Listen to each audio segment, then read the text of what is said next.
Hello. Thanks for joining us today for Storytelling with Ciarra Greene. My name's Courtney Elk. I'm the program manager at Confluence, and we would all love to know who's signed in today and where you're signing in from. I'm signing in from Portland, Oregon, my home office these days. If you're not familiar with Confluence, we are a community-supported nonprofit with the mission to connect people to the history, living cultures, and ecology of the Columbia River system through Indigenous voices. I have the privilege of working with a gentleman named Colin Fogarty. He's our executive director, and I'd love to bring him on right now to have him introduce himself and a little bit more about Confluence and the work we do.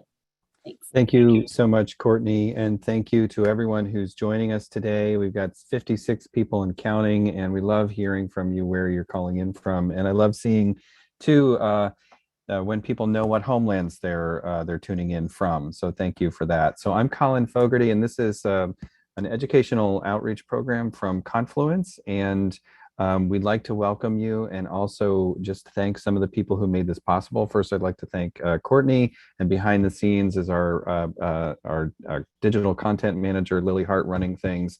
And of course, you're going to hear from Ciarra Greene shortly, and I'd like to really thank her. We're really honored to have her here. And I'd also like to thank some of the funders that make Confluence in the community possible, and those include the Emily Georgia Gottfried Fund. This is an extension of what we call the Confluence Field School, and Emily's fund and the family behind it has been extremely generous to help support this. We also get funding from Meyer Memorial Trust and the Collins Foundation for programs like this. So thank you to them, and also to thank you to all of the friends of Confluence who make this programming possible. We can really only do this kind of work because of the help and support from the friends of Confluence, and that's you. We've been starting our annual appeal this week, and so if you want to become a friend of Confluence at some point during the program, later, anytime, it's confluenceproject.org. And thank you for being here, and thank you for your support. So over to you, Courtney. Thank you for moderating the discussion today. Thanks, Colin. We really are just so lucky, so incredibly fortunate to have Ciarra here today, not only to share Nimipu stories, but to provide deeper insight into their wisdom. It's really rare to have this chance, and so I'm very grateful. I think it's sure to grow our appreciation and respect for all of her ancestors, their observational skills, deep knowledge of the land, as well as the talent and skill to craft stories that continue to endure for so many generations.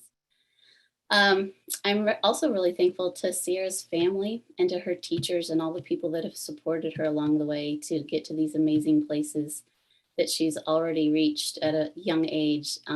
She's a really exciting person to watch grow bigger into this world. I'd also like to thank all of the many other people and cultures that have called the Columbia River system their home since time immemorial. I'm super grateful for their ongoing relationship with the land and the water. I'm deeply appreciative for the time and efforts that they have taken to share and teach us what they know, and hope that we can grow to care for this place in more equitable ways. At this point, I'd like to just state a few things for a smoother question and answer approach and chatting. Please do your best to keep all of questions in the Q&A, and by all means, comments, feedback, thoughts in the chat. I'll be watching the chat as well. If some questions get in there, I'll put them in Q&A. Ciarra has shared that she's going to tell a few stories and take questions after each story. So just so you know that's how sort of the format of the program will be going. With that, I would love it if Ciarra would come on screen and start some good storytelling with us. Hi. Hello, thank you, Courtney, Colin, and Confluence for inviting me this afternoon. It seems like a long day to me, so I'm really appreciative to be here and share this time with everyone. Katsiaya to all those who have been introducing themselves in the chat. It's always great to see where everyone is from. And I just want to formally introduce myself. Monique West, the Pocus Suites, Kasuiabo Timki, Ciarra Greene. And I'm going to pull up my PowerPoint here because I am all about visuals. And I believe I have the ability to do that. Give it one moment to get shared.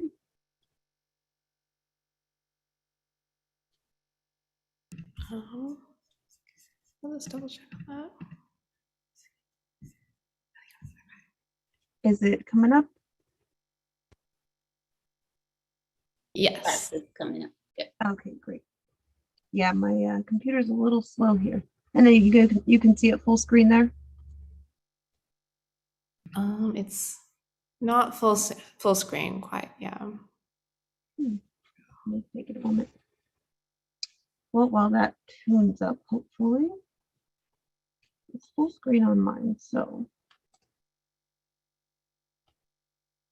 give me one moment. Let me just double check here.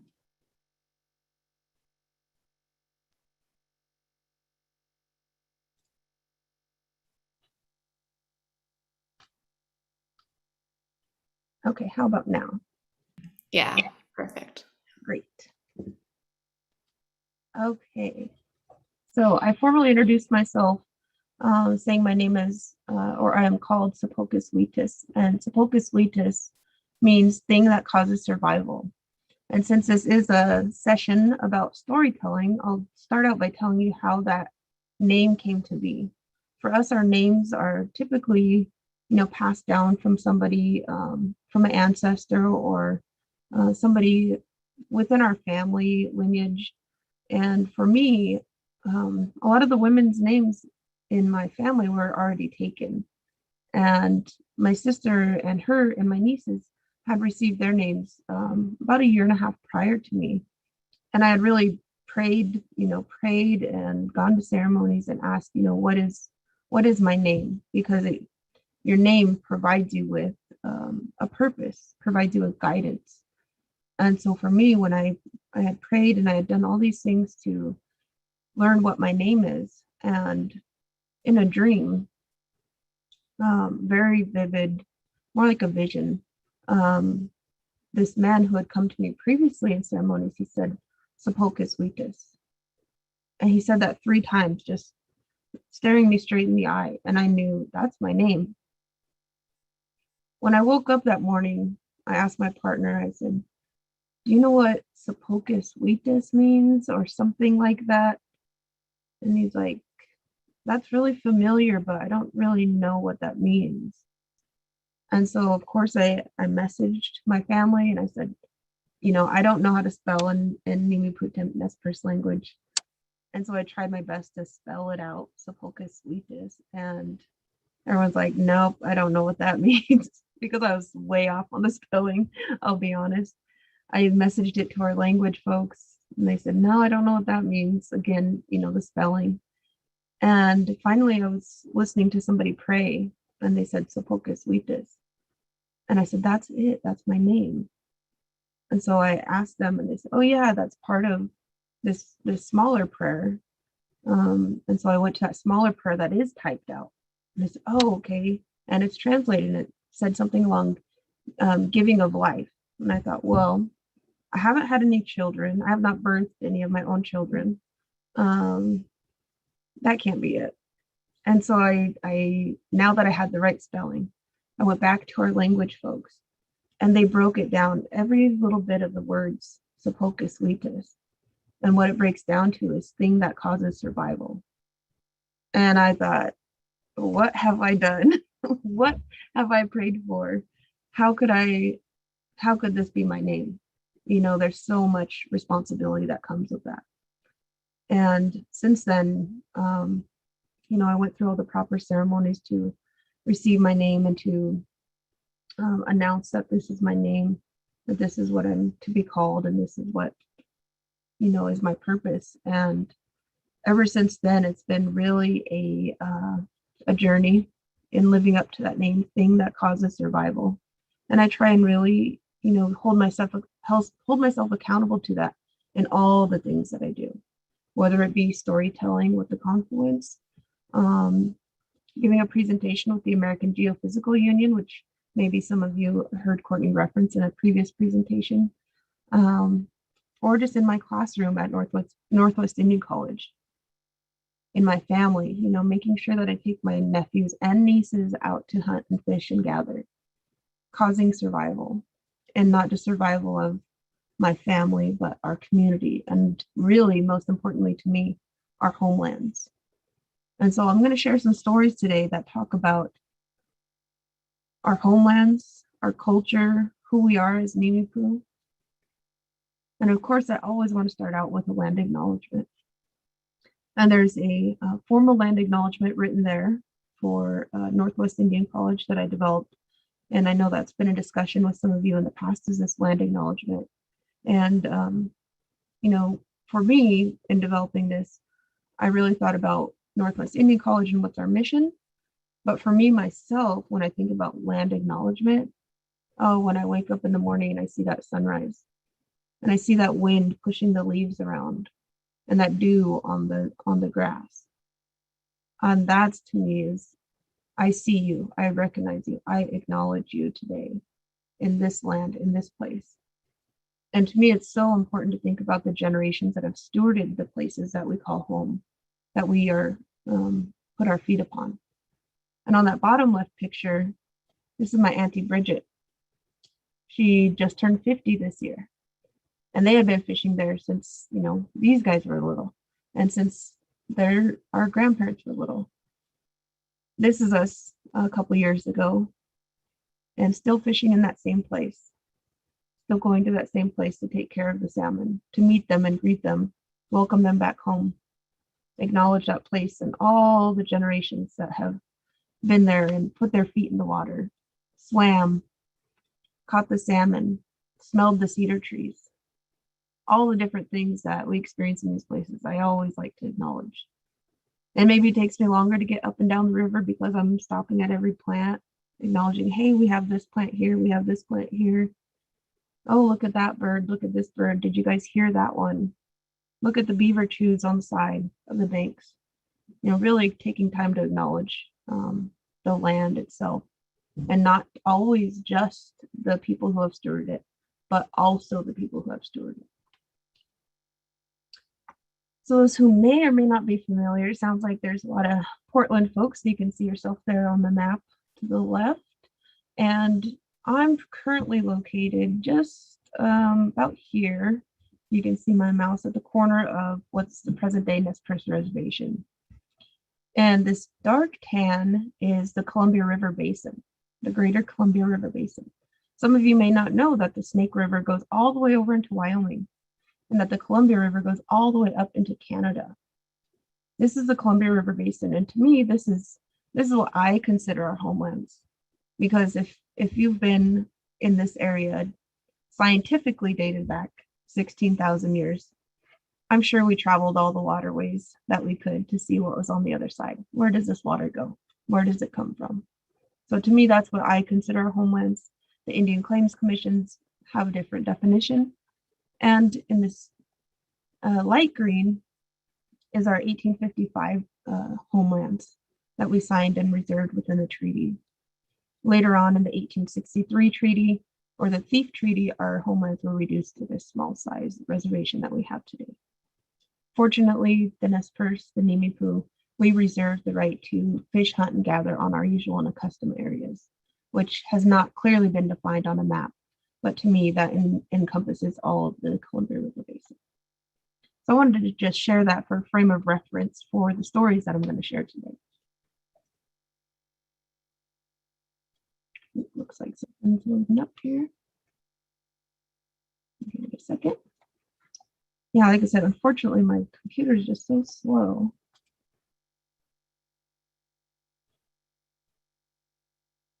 It's really thinking there.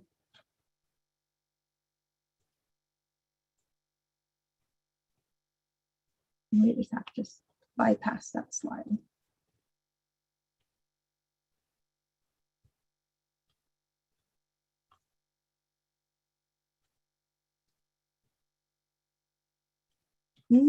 Maybe froze up here.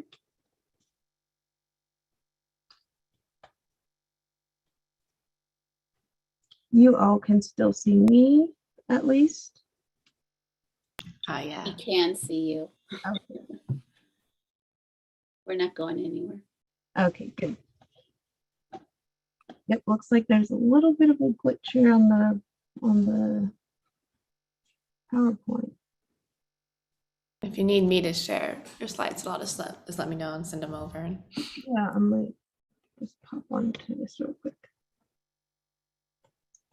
So while we troubleshoot the technical, I'm going to ask a question in the chat box of folks, and what I want to ask is if you have heard of any Native American stories, maybe just list the title of the story and who you learned that from. I'd be really interested to know.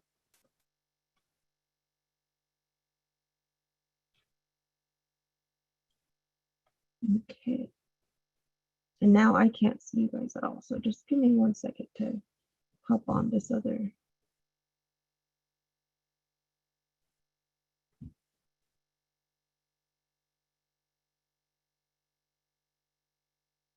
And if someone from Confluence wants to read any of the responses while I hop on here, I'll be listening.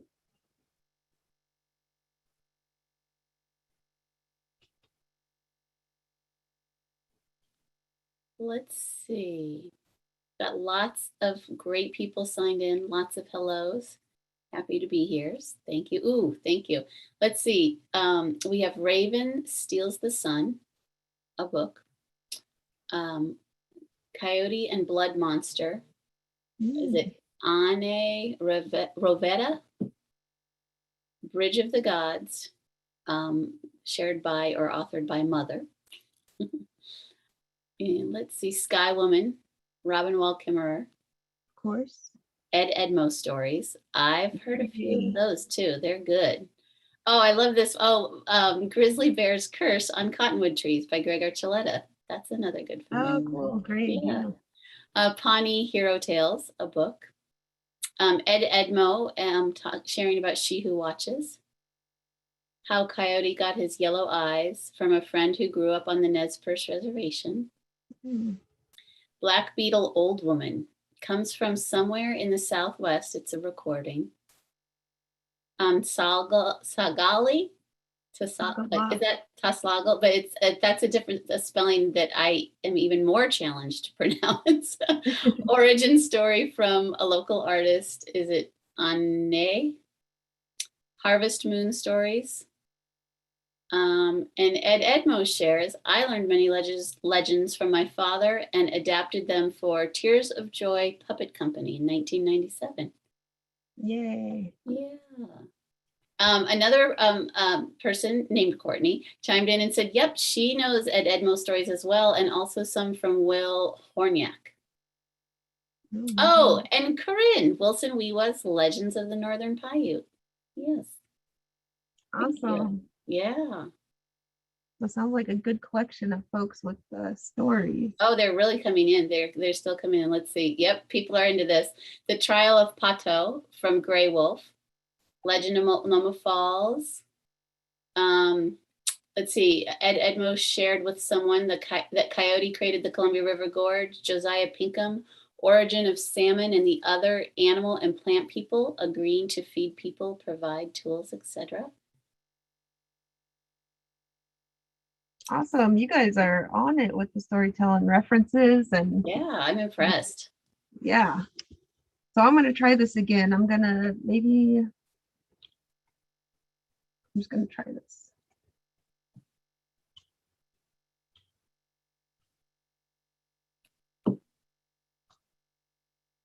Okay, so you should be able to see my screen, correct? Yes. Okay. So I am just going to type the one in that I want first. I think this is a bit of the problem. Is videos are always a challenge. Okay, so this first story I want to share. I'm not going to tell it. I want to share. And I want you to draw a picture. So I'll give everyone a minute to get pencil, paper, whatever it may be that you're going to draw with. Of course, markers and colors make it all that much more exciting. I love all the stories. I mean, I could just sit and listen and hear stories for days. So while you gather your materials, I'm going to give you some context for this story. This is what's called as the Nez Perce creation story, or Heart of the Monster. One of my favorite stories. This is one of the stories that I could tell, and it could take me an hour and a half in its own, because I like all the characters and the place, and this is our creation story. So to me, this is really explains who we are, where we come from, and our characteristics of what it means to be Nimipu. So to start this one, we'll just listen for now.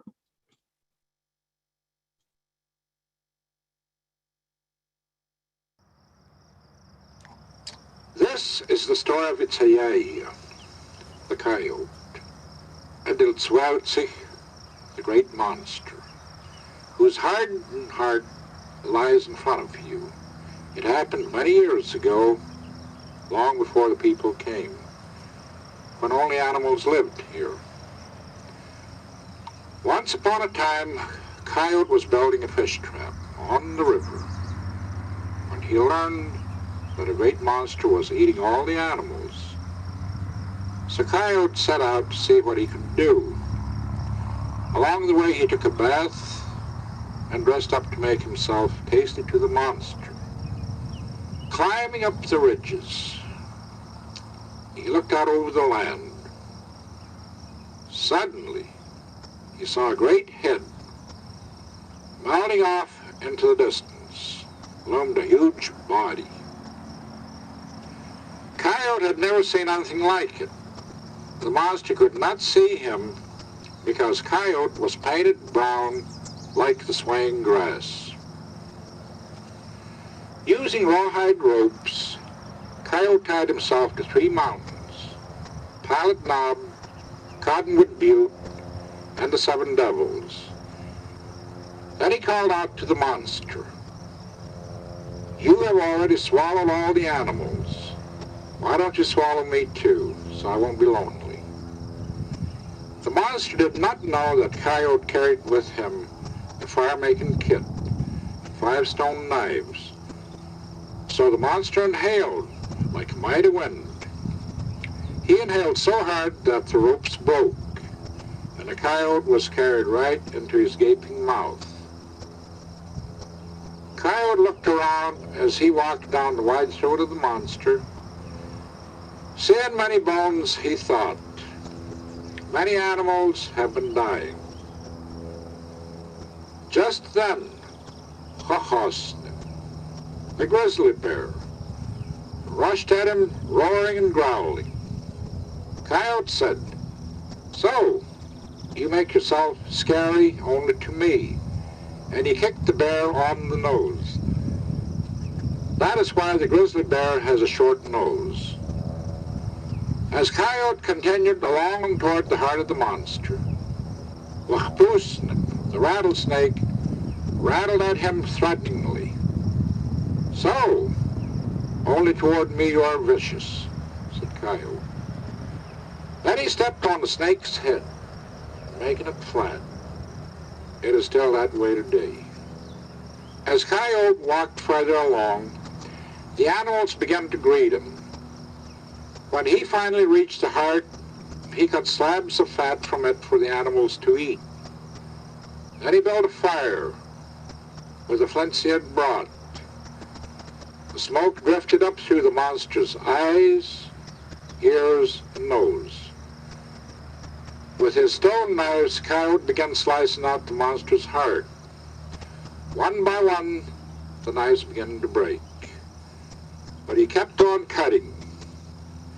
When his last knife broke, Coyote grabbed the heart and tore it loose with his bare hands. At that moment, the great monster died, and all the animals went out the openings of his body according to Coyote's directions. Muskrat was the last to come out, and they all had to help him, as he was caught by the tail. That is why the muskrat has no hair on his tail to this day. Everyone helped to carve the monster into large pieces. Coyote threw the pieces outward in every direction. Where they landed, nations of people sprang up. Coyote named them the Cayuse, the Blackfeet, the Coeur d'Alenes, the Eskimos. When he finished, the fox came up and said,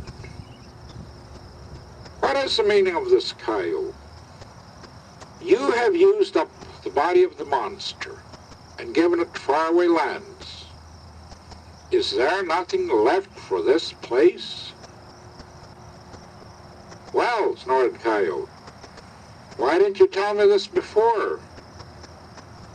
Bring me some water." Coyote unwashed his bloody hands and sprinkled the drops on the ground here. From this ground came the people Coyote named the Nimipu, the Nez Perce Indians. The heart of the great monster, now turned to stone, still lies here to mark the place of their beginning.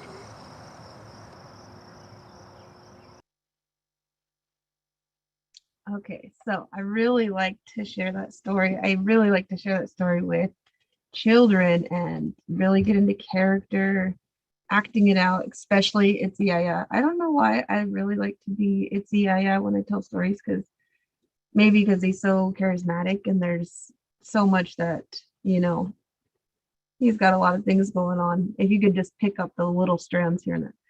Well, why didn't you tell me that before? He's got this attitude, and I always tell people he's that guy, right? If there's something that's going to be done wrong, it's Yaya that's going to do it.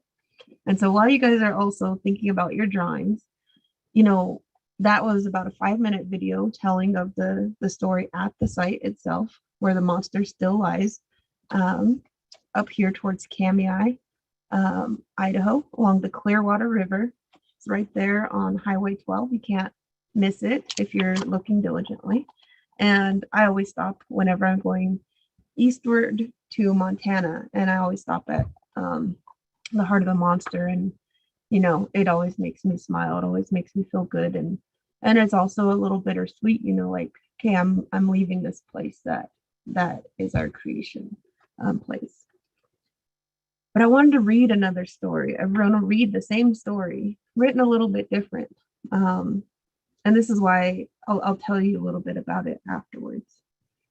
So one day, long before there were any people on the earth, a monster came down from the north. You can keep working on your drawing. He was a huge monster, and he ate everything in sight, including the chipmunks, raccoons, mice, deer, elk, and mountain lion. Coyote decided that time had come to stop the monster. Coyote went across the Snake River and tied himself to the highest peak in the Wallowa Mountains. Then he called out to the monster on the other side of the river. He challenged the monster to try and eat him. The monster charged across the river and tried as hard as he could to suck Coyote off the mountain with his breath, but it was no use. Coyote's rope was too strong. This frightened the monster. He decided to make friends with Coyote, and he invited Coyote to come and stay with him for a while. One day, Coyote told the monster he would like to see all the animals in the monster's belly. The monster agreed and let Coyote go in. When he went inside, Coyote saw all the animals were safe.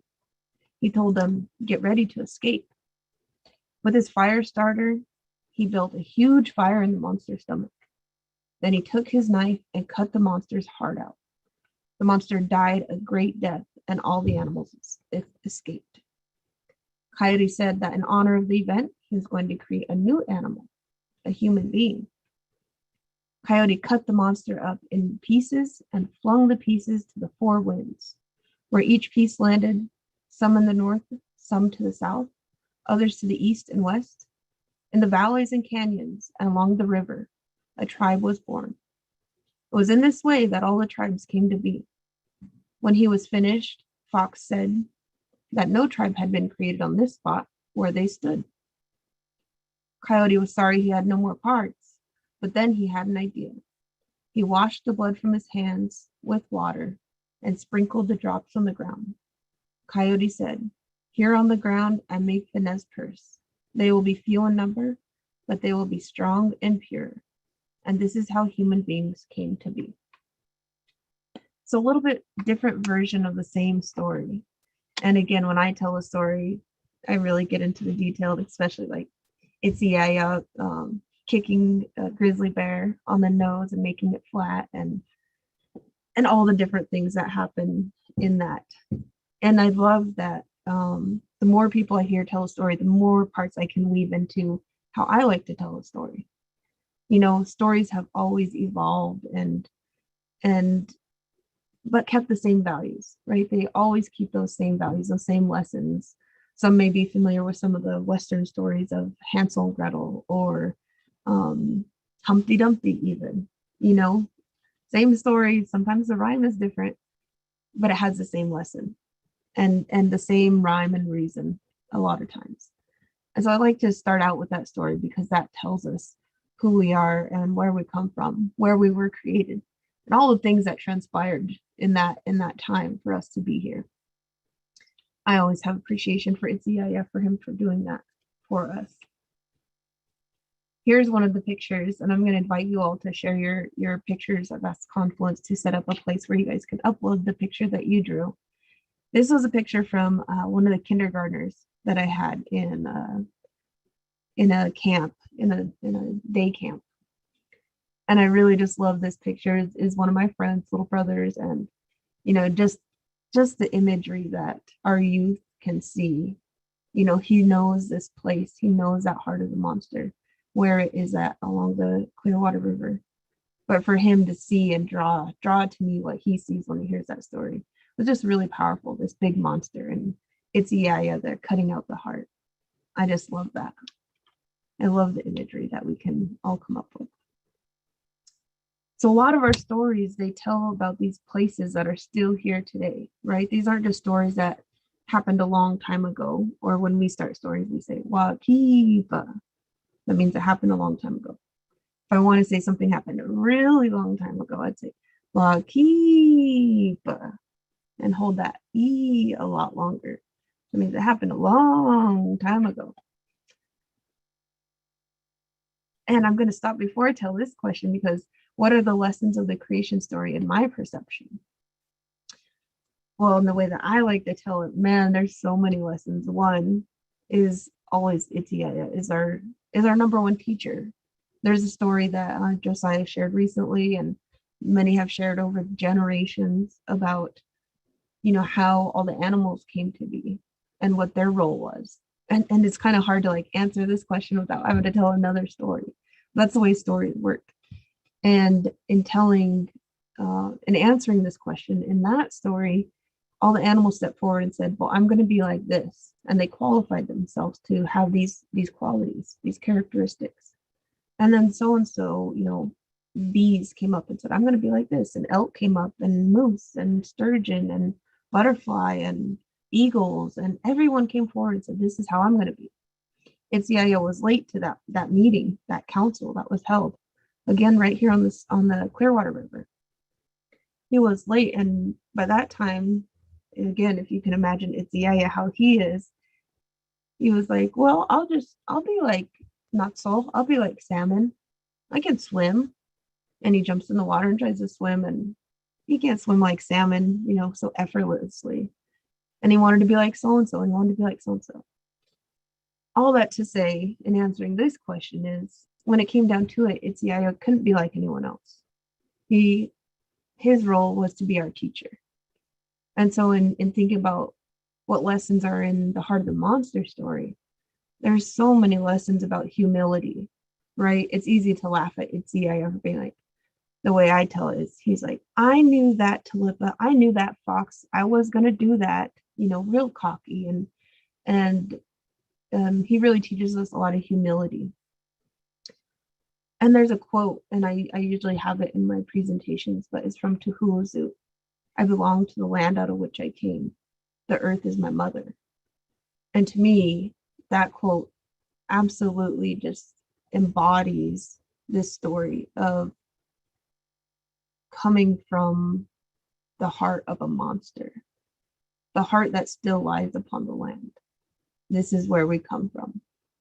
And to me, there's nothing more important. There's no greater lesson that can be taught than understanding that I come from this land. She is my mother. I went on a backpacking trip this summer, and 7 days on the South Fork of the Salmon, our Nimipu homelands. We drank the water from the South Fork of the Salmon. We swam in the water. We bathed in the water. We really, became of the water. And that was so powerful to me because this is something our ancestors just lived by, just lived by that, really coming from this land.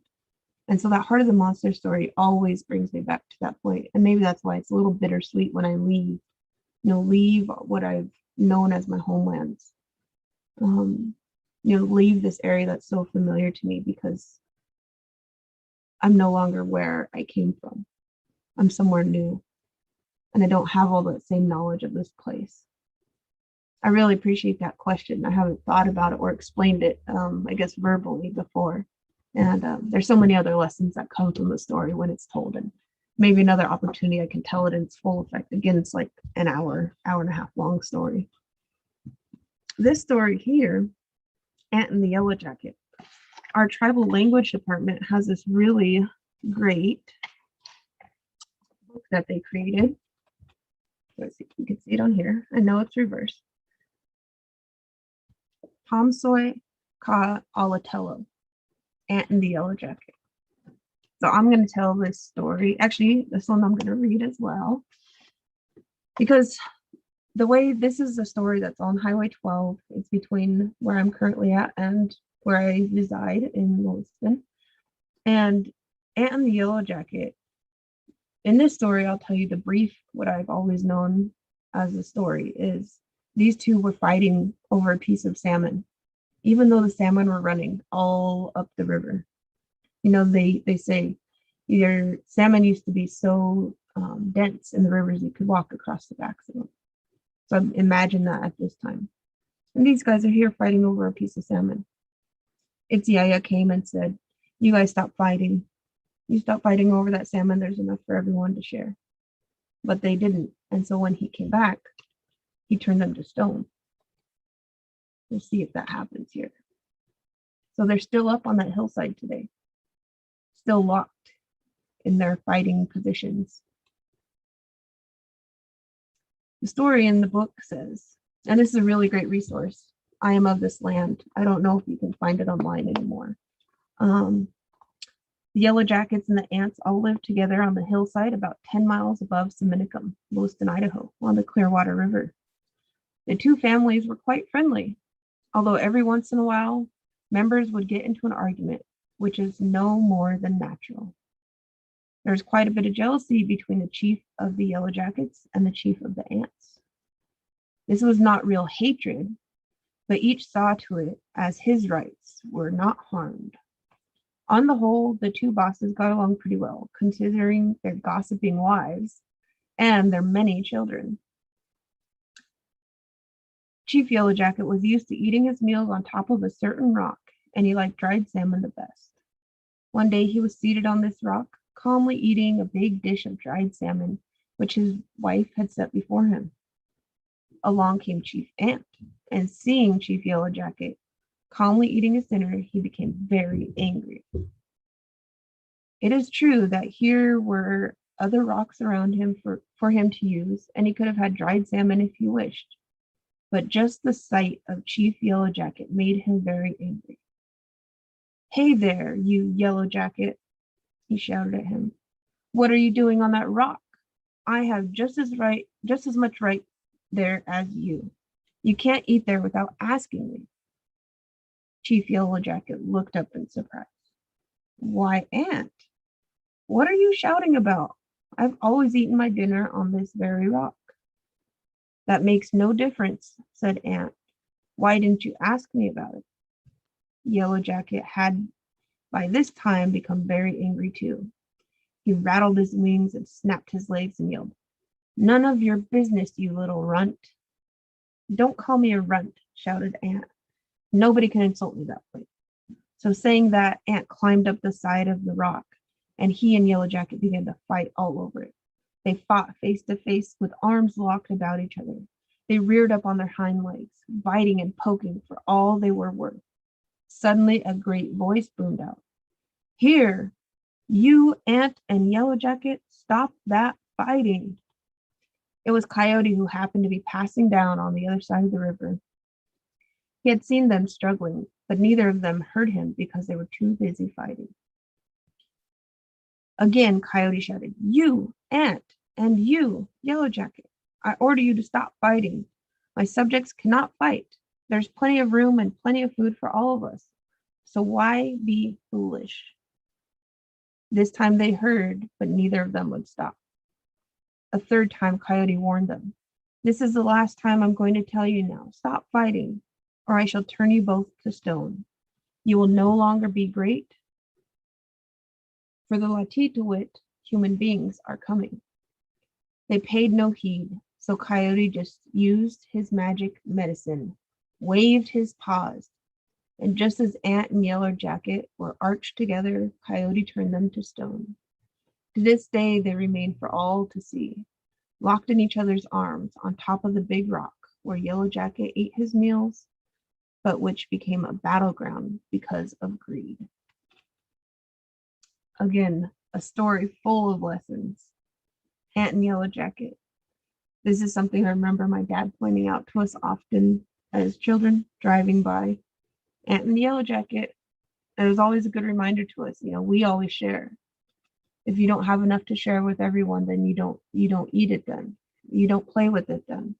That's not something you want to share. That's not something that needs to be put out for everyone. It's always, it's a good lesson, not just for children, but adults. We talk about greed. We talk about land rights and reservations. Is it our land? Or is it the land that I come from? A little bit different context when we place it like that.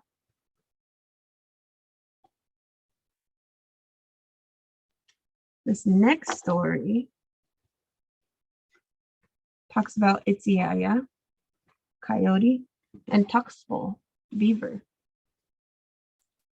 Tuxbull, we all know beaver. This is on the Snake River. So if I go back to that image, there's that river that winds down into Wyoming. This is maybe about 10 to 20 miles up the Snake River from where I live. And as a geologist, might call these basalt columns. And there's all different understandings of how these were developed in geological terms and times. But to me, when I look at these, I always smile because I personally have a strong connection to Tuxbull, to beaver. That image at the beginning I showed of my family fishing during the land acknowledgement. That place is called Tuxbull, place of the beaver. And I didn't know that, but I always had this really strong connection to beaver. And as I continue to grow, these stronger connections and more obvious relationships to beaver come to light. And so this place makes me happy because it relates back to Tuxbull. So Tuxbull, he is such a hard worker, maybe that's why I relate so much to beaver, was working away, building this magnificent dam across the Snake River. The Snake River is not a small river, it has some substantial size to it. And he was building this dam, busying himself, tearing down willows, tearing down this tree and that tree, weaving them together to build up this great big dam across the river. Ciarra, like he does, is always going up and down the river one way or another. And Ciarra spots him out over the hill, comes down the canyon wall and says, "Tuxbull, what are you doing here? You can't build a dam on the Snake River. You can't build a dam on this big place." "Tuxbull, don't bother me. I'm busy. I'm building this dam. And you can't tell me what to do, Coyote. What do? You're always causing problems anyways. Just let me do my work." And so he keeps himself busy getting more logs and more trees and more branches and more twigs and weaving them together, getting some mud and packing it all down, and making this great magnificent dam. And Ciarra says, "Tuxbull, you can't build this dam across the river. What about the fish? What about Naxo, the salmon? What about Hasu, the eel? Oh, Itziaya, don't bother me. I'm busy. I'm building this dam. It must be done. And he continues to build this dam.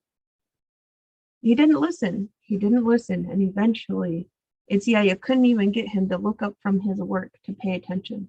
And so Itziaya goes down, scrambles across the dam, breaking twigs and slipping between the different logs. And he finally gets close enough to Beaver. And Beaver didn't even recognize that he was coming because he was so busy working away. And Itziaya grabs him by the scruff. And Beaver finally realizes what's going on. Itziaya, what are you doing? I told you, if I didn't tell you once, I've told you 3 times now. You can't build a dam across the river. It's not just your river. It's everyone's river, and it needs to be open so people can go and come as they please. People meaning the fish and the other things that all rely upon this waterway. The salmon and the lamprey can't get upstream. What about all those animals? What about all those nutrients that are needed for those waterways and those ecosystems? So Itziaya and Beaver begin to tussle, and they begin to fight, and they begin to roll across one canyon wall to the other, and they're fighting and rolling and scrambling and scratching and biting and just going at it. And finally, Beaver is trying to give up and get away. And as he's crawling and clawing on the canyon walls, which we can still see today at these columns, basalt columns, those are beaver scratches on the wall, as he was trying to escape Itziaya from taking him back into the water. And so this place along the river where you can see is Tuxful and his claw marks trying to escape Coyote, Itziaya. And there's so many lessons in that story as well. Being a busy beaver, is that always a good thing? Building dams that block the waterways for nobody else to pass. Are we supposed to do that? Or is this ancient old story still hold true today? That we cannot do that, and we shall not do that. So many lessons that Itziaya teaches us. And Tuxful too, beaver. This story talks about beaver and fire. This one's one of my favorite stories as well. In a shorter version, I'll tell because I'm just keeping an eye on the clock. But Tuxful and fire. So before there were humans, and before anyone really had fire widespread, the pines were the only trees to have fire. And boy, did they guard it. That was their power. Oh, we have fire. We're not going to let anybody else have fire. The only other fire that we knew of, or that the animals knew of, was way up there in the sky. And that's a whole other story, right? All these stories, there's so many stories. I just love it. There's so many stories. But at this time, only pines had access and control of fire. But a cold, cold, cold winter came upon all the people. At this time, I'm referring to animals, to all the animal people. This cold, frigid winter, it was going to cause extinction of many species because it was going to be so cold and frigid. Everyone was already starting to get cold and winter had just begun. Only place that was warm was where the pines were because they had a big fire that they kept. And they continued to feed it, and they were able to take care of that fire. They held a close responsibility of making sure that that fire was contained and that nobody else got it. They were so stingy with it, they even put guards up around the fire, making sure nobody took the fire. But every day in the morning time, like we're taught, you go and get in the cold water. And they would take turns. They would still always have guards standing there, making sure nobody's stealing the fire. With this cold winter, all the animals started to, brainstorm. What are we going to do? We need fire to keep us warm. Otherwise, we're going to die. And Tuxful, he hid under the bank where beavers do. He hid under there and he watched. Yeah, those guys are standing guard today. Oh, there's that one. Yeah, he always does this at this certain time. And oh, there's that one. He always falls asleep. And he watched, took note of what was going on. as he hid under the bank. They didn't see him under there. Every morning they'd go jump in the cold water and come out and warm up by the fire. And as he started to get their routine, he watched them and he studied them.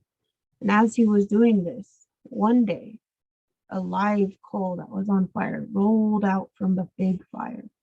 The guards didn't notice. So Beaver looked around. He scrambled up there and he grabbed that pole and he ran as fast as he could. Not too long, not too far could he get before the pines recognized.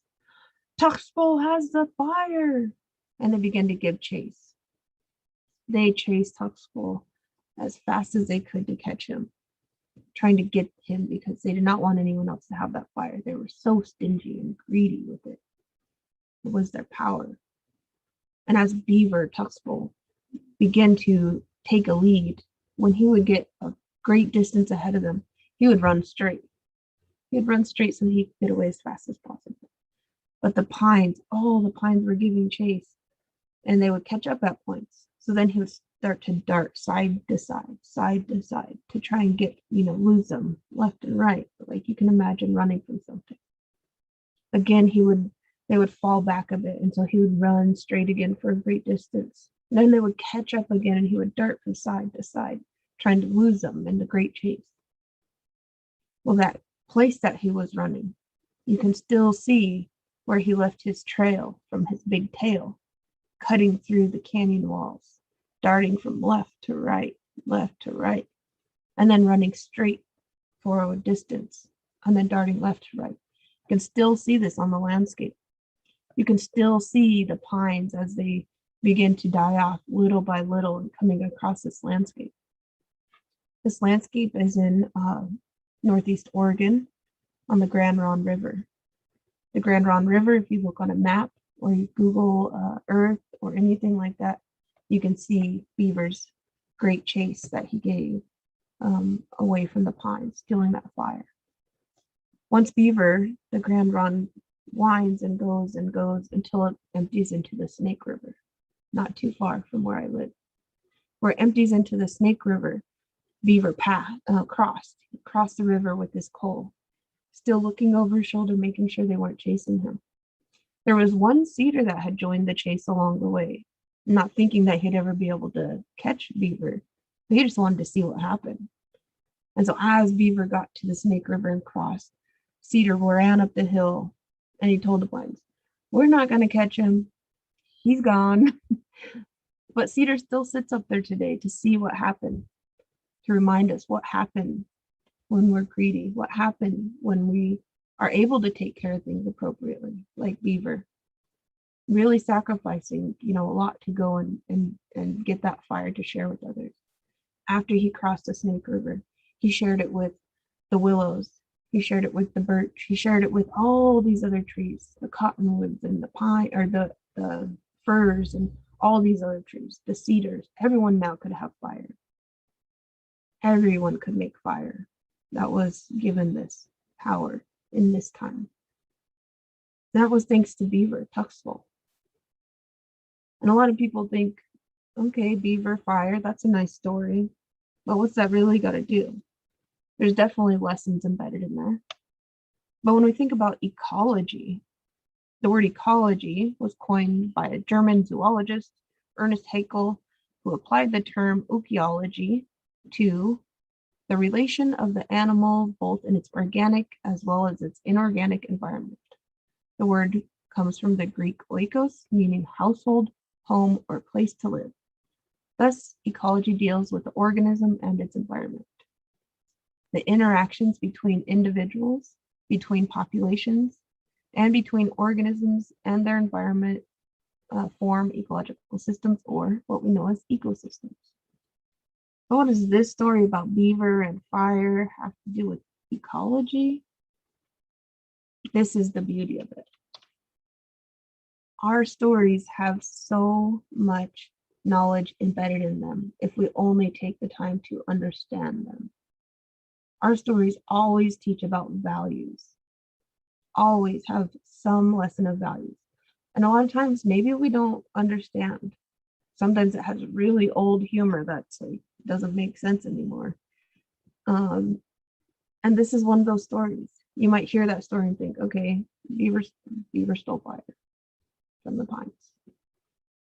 But when we start to really think about, okay, beaver, we're always taught things are in balance.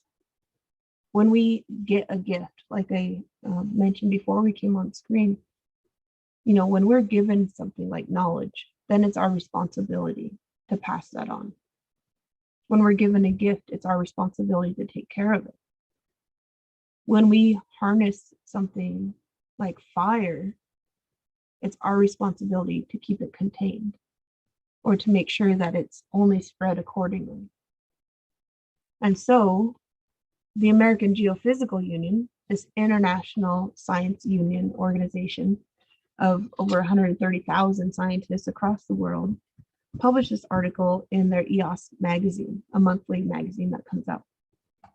And I read on the front page, "Are beavers nature's little firefighters?" Of course, that caught my eye because beaver, one, and my connection to beaver, but two, beavers and fire. I thought that was just a meaningful story that nobody else really understood.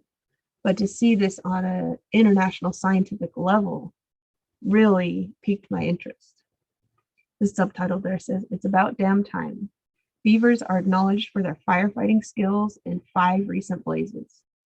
And you can see on this left-hand side where they point out where the beaver dam is. You can see on this right-hand side where there is an undammed creek. No beaver dams on this side. You can tell by the scorched ground that a fire had recently come through. And you can tell this riparian area is so lush still compared to the undammed creek. The water quality up above the beaver dam. How much can we say about beaver and fire? Besides, he didn't just take fire. No. Even to this day, he still upholds his responsibility to keep places safe from fire. There's so many lessons embedded in our stories. If we only take the time to be curious, to understand, to recognize, especially the values. Yes, there's so many ecological components, but we can't come to those conclusions without the values that are so intricately intertwined in those. I'm going to pause for a second and see if Confluence wants me to pause and take any formal questions, or I can keep going because I have a couple more stories to share. Ciarra, this is amazing. Are you seeing the comments in the chat? You're giving people chills. I have the comments in the chat. Okay. Yeah, no, it's great because that's what I experienced when I heard this at the Geophysicists Union talk. Yes. But this is a great time, guys. Ciarra said at the beginning, before you got on, that she'd love to take questions along the way before she gets into other stories, because it just helps keep sort of the concentration on that story so she can go deeper. So it's a great time to ask any questions. And if not, we will continue. Okay. Ciarra, I think we could go on with the storytelling. We are loving it. Cool. And I did see Ed Edmo's comment. Yes, we're relatives. I remember we met in Portland a couple times, and yes, Corbett's. We're Corbett relatives. So Ahatu was my relative.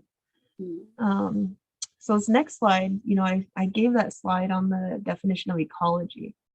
I also wanted to provide this definition of traditional ecological knowledge. Some of you may know it as TEK. And this is a definition that I really like to use because it was developed by Indigenous people, which is always appropriate. And I'm just going to read it, but take notice to the underlined portions and think about the stories that I've already shared.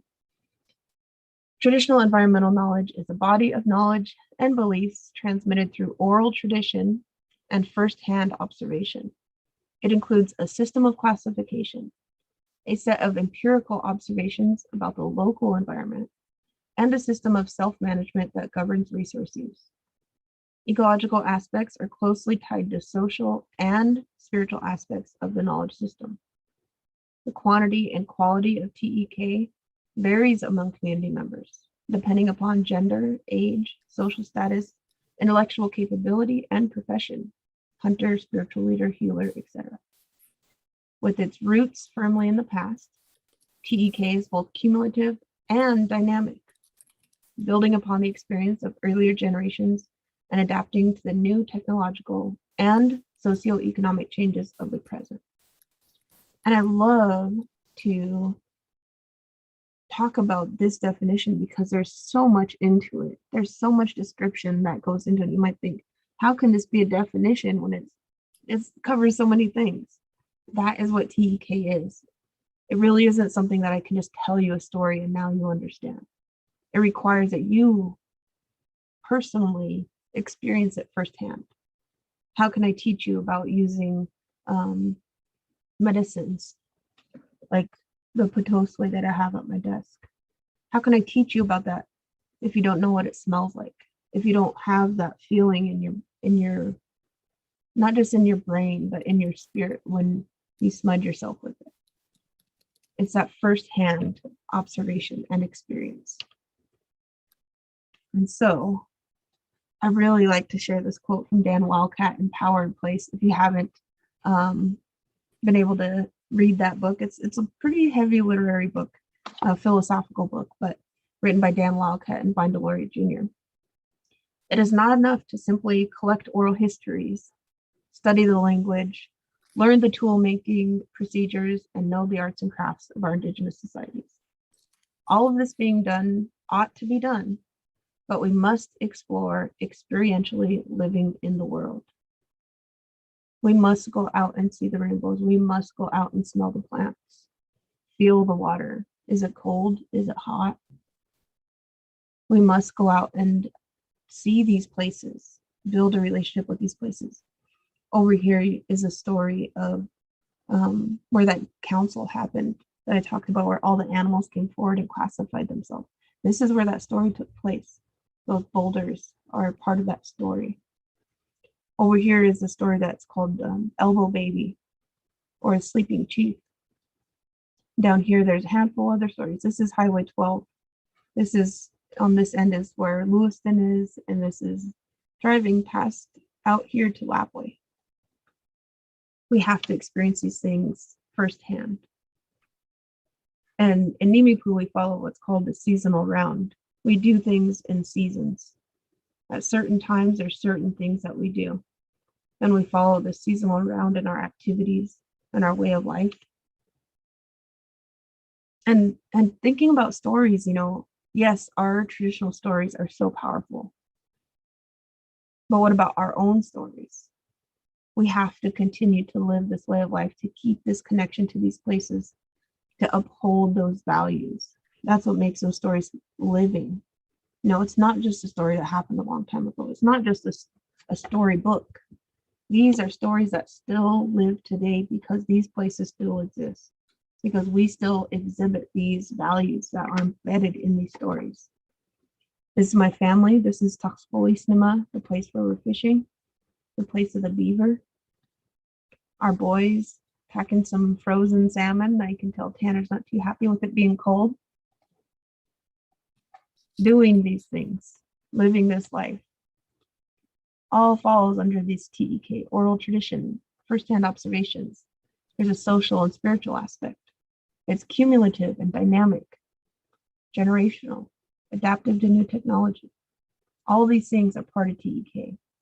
Our ways of hunting, my uncle with his moose, my little brother claiming to be his deer, my partner and I in an elk that we got. Again, going out and doing these things carries all these different aspects of the knowledge system. Aspects of a knowledge system that you can't pick up a book and learn about. What's it feel like for a 3-year-old to hold the antlers of a deer?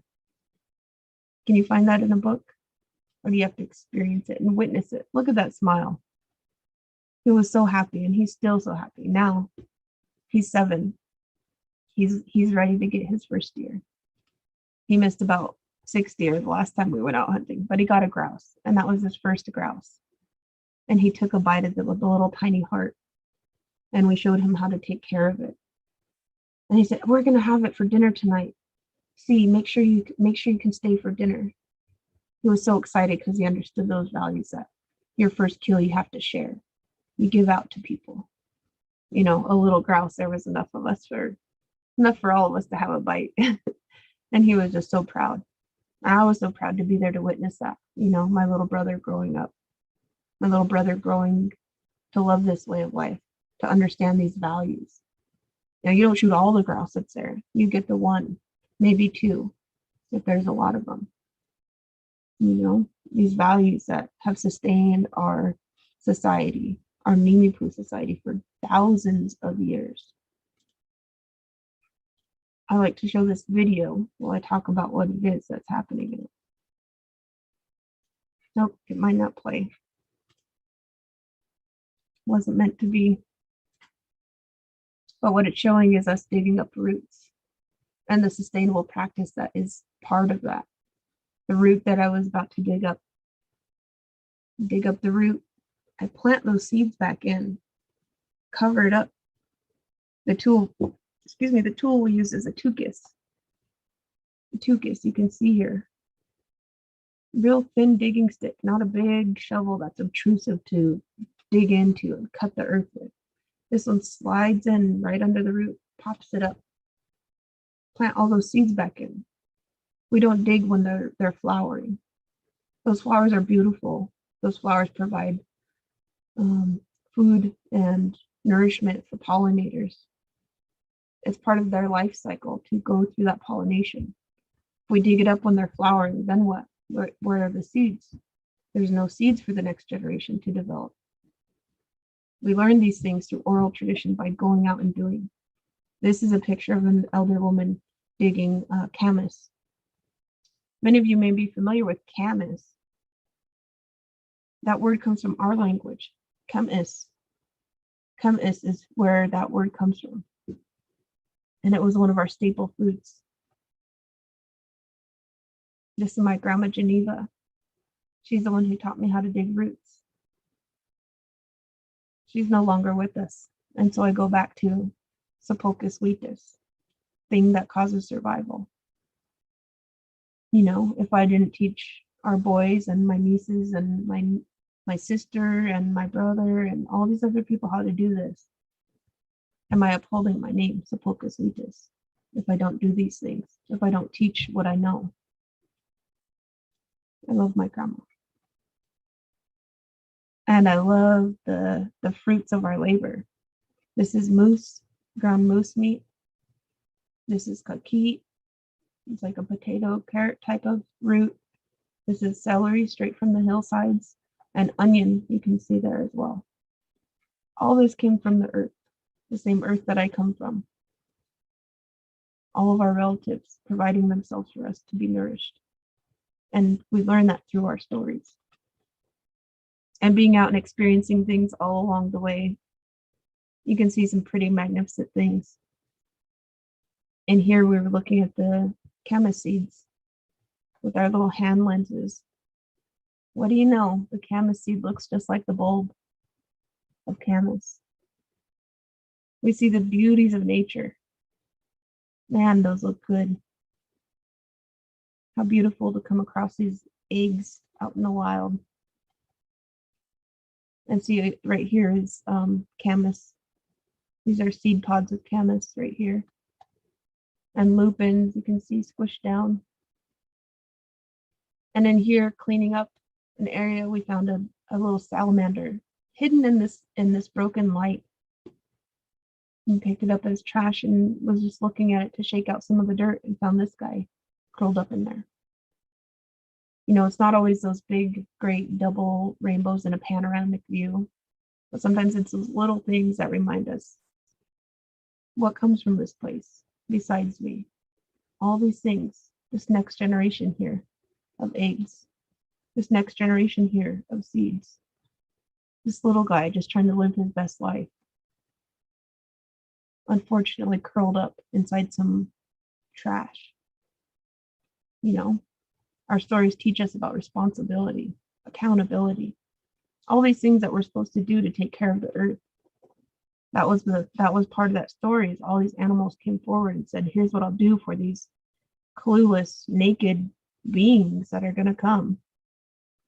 That's the humans. All these things that they provided for us. And all Honeywalk creator said was, their responsibility will be to take care of this place, take care of this land. And I think, are we doing that?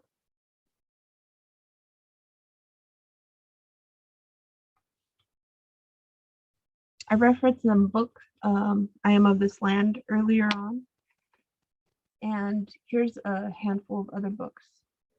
In Salmon and His People, there's various stories scattered throughout, but it also talks about treaties. It talks about Saliva Falls. It talks about the various waterways on our homelands, the different fish species, and how we fished and continue to fish them.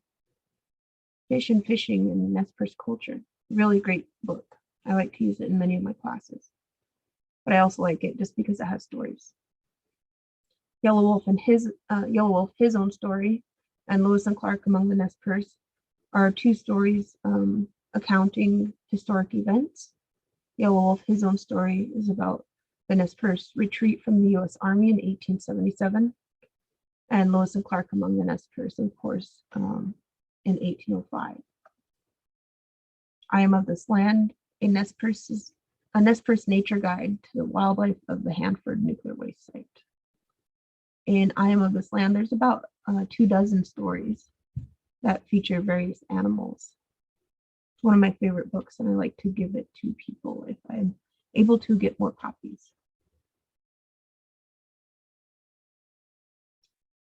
And so what do we do with these stories? What am I doing? Sepulchre Sweetus. What am I doing with these stories?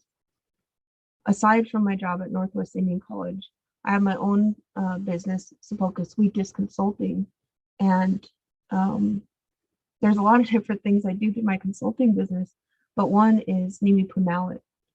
Nimipu, of course, meaning Nez Perce, Nawit meaning lifeways, Nez Perce lifeways. Our program, Nimipu Nawit, Lifeways of Our Homelands, provides Nimipu community members an engaging opportunity to learn about our relatives, plants and animals, and homelands, with a foundation in healing and protection of our sacred environment and ourselves. And our key goals in sharing not only stories, but promoting that connection to place, that cultural identity, stewardship, community health, and education and career pathways for the protection and healing of our homelands and our community. These stories are such an integral part of that. There's Elbow Baby, or some know it as the Sleeping Chief. We have various partners who many haven't heard these stories. You know, we worked with Lewis and Clark State College on learning about air. Had they heard our stories about air, or about the monster and using his breath and the power of breath? Really important that we share our stories so people can begin to understand who we are as Nimipu. But not just who we are, but how we come from this land. And what is this land that we all share? What does that mean to all of us? We're able to support our community going to places they've never been on our homelands. Buffalo country. I really love this picture on the right. This young man, this is his first buffalo. This is his mom, his uncle, and his grandma was there as well. How powerful to support a new generation going out. None had been to buffalo country. This is Chubba's first buffalo. You know, how powerful is that? To say that we were able to support this happening. They will now have a story to share for generations to come. Being proud to be Nimipu, understanding those values that come with that responsibility, that connection to place. This education and career pathways associated with our buffalo brother. Really important to share our stories for all generations, not just the youth. Some of us adults, you know, I'm always learning. I love to listen to these are my peers, you know, but they're participants in our Nimipu Nawit program. They're also the teachers. We all come together to learn about air. fire, land, water. I'm just going to end with one last story here. This is my sister in the upper left corner. She was part of our Nimi Punao program. This is, many of you may know, Pacific lamprey. We know him as Hasu. Actually, that place they shared about beaver with his claw marks, that's right outside the town of Hasutin. Hasutin. Or, as the English, we would say Asotin, the place of Hasu, the place of lamprey. Lamprey is an ancient old relative of ours. One of my favorite foods. Oh shoot, the video is not going to play, but the video showed, and you can look it up online, Pacific lamprey. YouTube it. There's so many great videos to see how they move and how they suck to things, and the Nimipu story, or part of it at least, is in relation to the lost fish. You can search that video online, the lost fish. I like to show this because lamprey, 450 million years ago, is when the fossil record appears. So we can say at least 450 million years. If I had to say Wakipa, I'd say I don't know how long I can hold Wakipa to portray that length of time. 450 million years. An ancient brother of ours. Man, the lessons we need to learn from him. I always associate Hasu with resilience. 450 million years and your species is still here. Talk about resilience. Here we are, this little blip at the very end, 100,000 years ago or so. Man, the things we could learn from our stories and from our relatives. We'll see if this one plays here. Oh yeah, here we go. They gave themselves up that we could live on this world.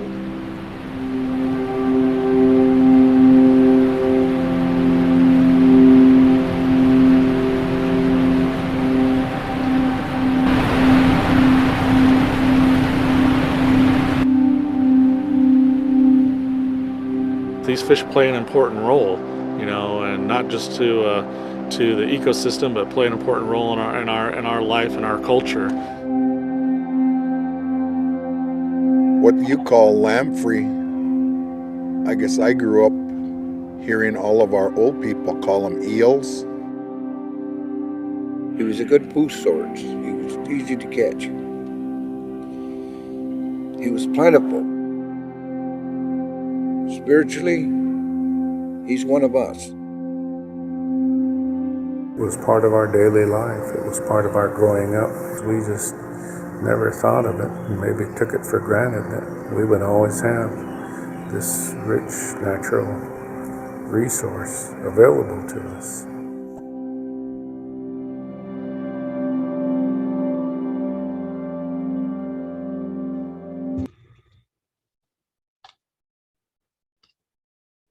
Okay, I'm not going to let the video play all the way through because I know we're getting down on time, but I wanted to share that with you. And one of our stories talks about eel and suckerfish. Eel, lamprey, Hasu, doesn't have any bones. Doesn't have any bones. And people might think, well, why is that? Well, when you look at the prehistoric and the evolutionary diagrams of fish, maybe that makes sense. But our stories tell us, and we know this without all the evolutionary data that we have now with fossils and this and that, we know this is true because the story goes, eel, Hasu, and suckerfish were gambling. They were playing stick games, one of our traditional social games that we played and continue to play today. They were playing stick games, and lamprey kept betting. He bet all he had. He had nothing left to bet. So what did he do? He bet his bones. And as they were playing back and forth, back and forth. Suckerfish, who, if you've ever caught or seen a suckerfish, you know they have a lot of bones. Not not a great one to fillet up, I guess you could say. But I've heard they make great sucker patties. But suckerfish has lots of bones. So as they're bedding and playing back and forth through the stick game, lamprey loses. So he lost all of his bones. That's why suckerfish today has so many bones and lamprey has none. And that story still stands true today. Again, our stories are living. These are living stories that we see. They're still present today, still prevalent in our everyday lives. Now I just want to end with this slide here. One of the limitations of Western science is its inability to recognize the traditional environmental knowledge the American Indians have been passing down to each other in their oral histories for millennia. Oral tradition is still very much alive among the Nez Perce people. Western scientists, however, are unable to recognize the traditional environmental wisdom because it also contains spiritual and cultural aspects fundamental to the religion or religious beliefs of many Native Americans. And these beliefs and values are simply impossible to quantify using the scientific method. And a quote from Alan Pinkham: "Sometimes I try to get people to compare plant and animal species with their own body parts. For instance, the buffalo could be a finger, the passenger pigeon another finger, the peregrine falcon another finger. The wrist could be the sockeye salmon. If you relate these body parts to these species, how many would you eliminate before you would say, stop? You can get along pretty well if you lose a finger, but if you keep doing that, when is it enough?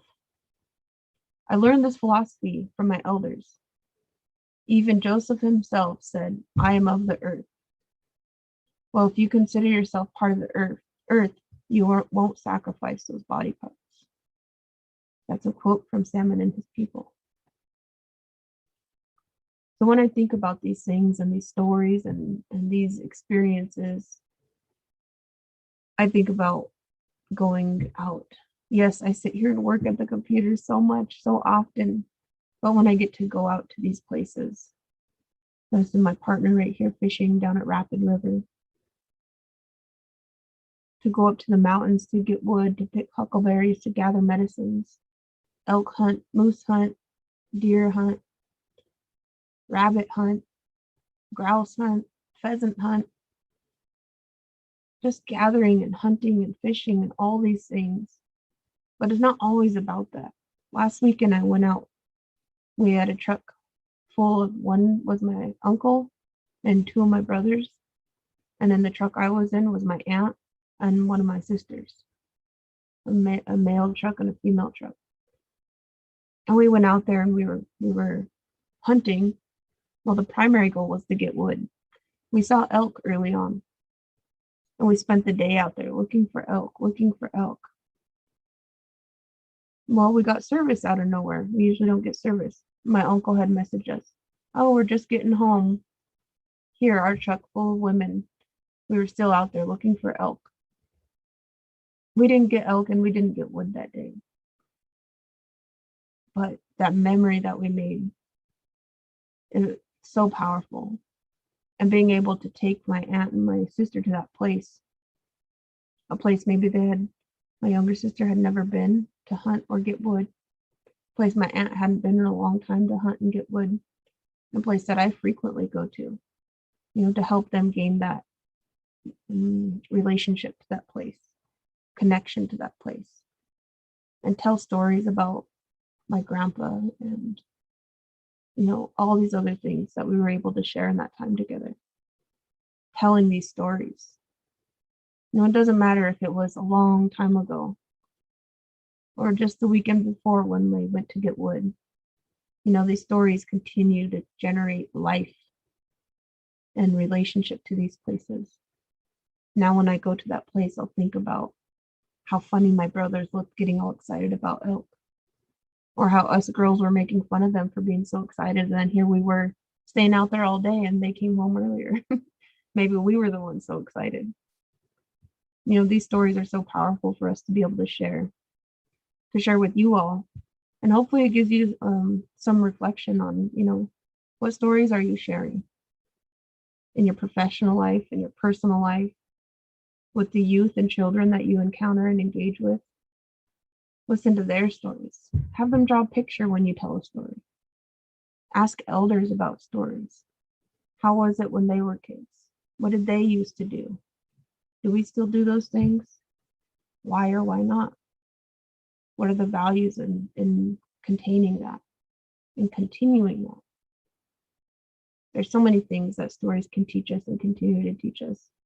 And I hope that what I shared today just gave you a break from everything else in life and gave you a moment to think about all these things that I've been able to share. I just want to thank all of you for giving me the opportunity to share these things. It really helped lift my spirit today. That's Ciarra.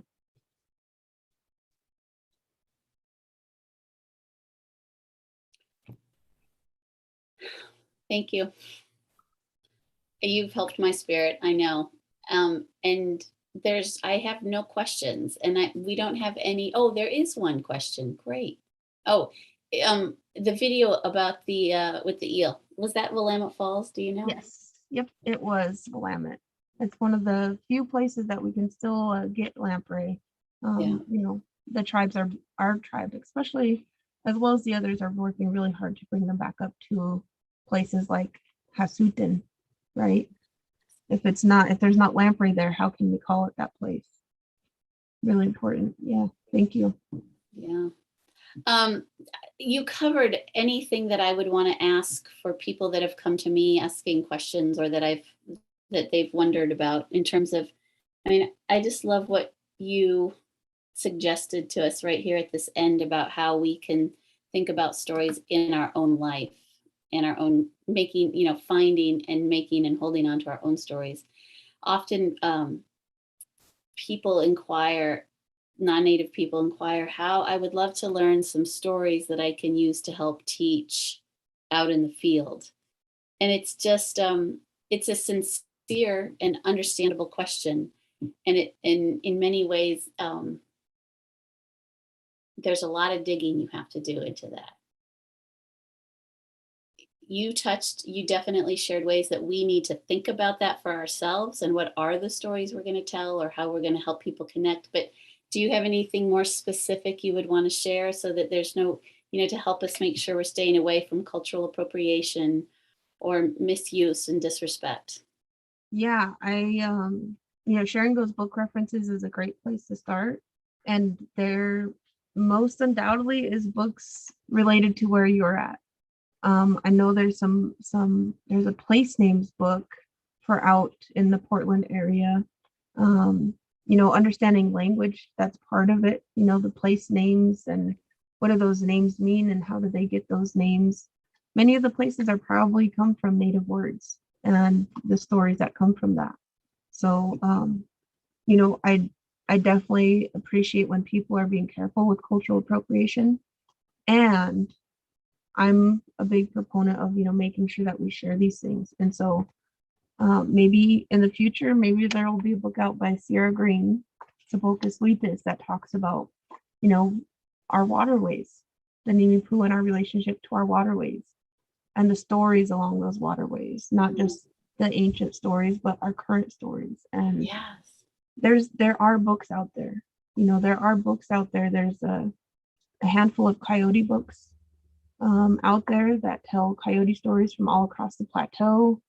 Find some literature from your place. Of course, I would encourage you to make sure that it's from native authors of the place. There's been quite a few co-opted, stories, and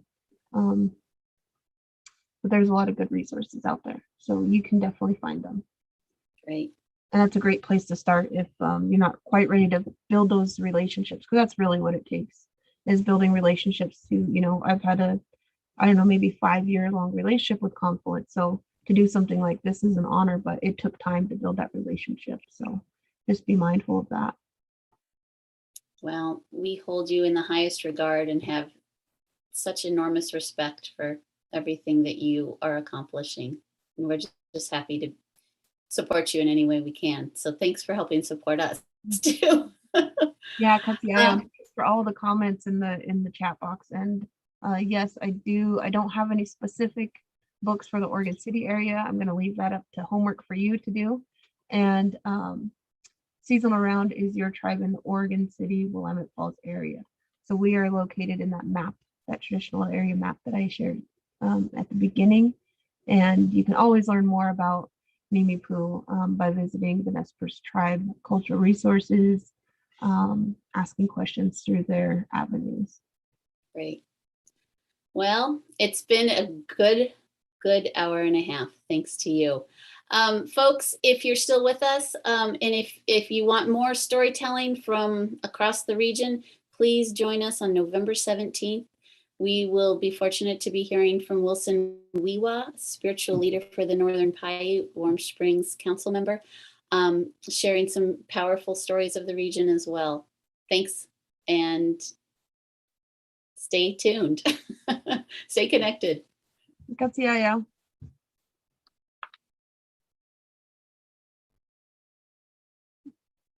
Thank you so much, Ciarra. We really appreciated it. We learned so much from you. I know. It's just so great. You're everything. I mean, everything down to your cadence, just like your voice. It's just so fantastic.